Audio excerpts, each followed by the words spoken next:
fer una audició de sardanes, que és una mica el colofó de les festes, perquè avui és l'últim dia. Fins ara es composava de 6 sardanes, però ara, des que són de 7 tirades, són més curtes, però n'hi ha més, n'acostumem a fer 9. No ens agrada gaire, tu. No ens agrada gaire perquè, escolta, venim aquí, està ple de gent, tu. No? Nosaltres ens agrada la tranquil·litat i això, però venen gent escoltant-se. El Malacopla és l'orquestra per excel·lència catalana, ja no només en les festes majors, sinó doncs, al llarg de totes les festes i puguin haver tot l'any, no?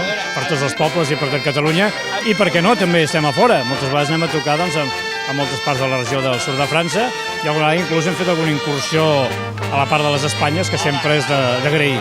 De bon començament es pot començar a ballar les sardanes. El primer compàs t'hi pots posar, perquè ja està previst que la primera tirada de curs i la segona van lligades. El tiratge és el número de compassos que té una sardana. Per acabar bé la sardana s'ha de repartir matemàticament i s'ha de comptar des del primer moment. Hi ha una part de tiratge dels compassos de curs, i una part de tiratge que en tenim compassos d'allà, els balladors en saben molt, i ens ho separen, ho divideixen, per tal de poder començar la sardana amb un peu i acabar amb el mateix peu, o al revés, fer un 2 i un 3 per acabar doncs, a l'altre costat si convé. Jo he sigut una autodidacta de les sardanes. Vaig aprendre aquí, quan tenia 6 o 7 anys, a ballar sardana, i n'he anat aprenent sobre la marxa. Jo amb la sardana ja no ho he acabat d'entendre i he fet com un xurro enmig de tota la rotllana. Per mi és difícil. A les audicions hi ha més gent gran que jove.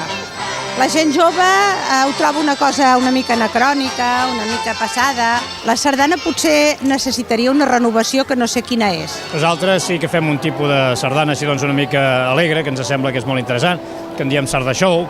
Toquem sardanes doncs, amb temes de pel·lícules, toquem sardanes amb temes del circ, toquem sardanes amb cançons dels anys 80, temes de sarsuela, temes d'òpera, i també els hem portat doncs, a les sardanes. Són sardanes perfectament ballables per la gent, i que doncs, al mateix temps doncs, enriqueixen una mica doncs, el repertori sardanístic. Home, jo no penso que és important a les festes de tardor, penso que és important com a tradició de Catalunya.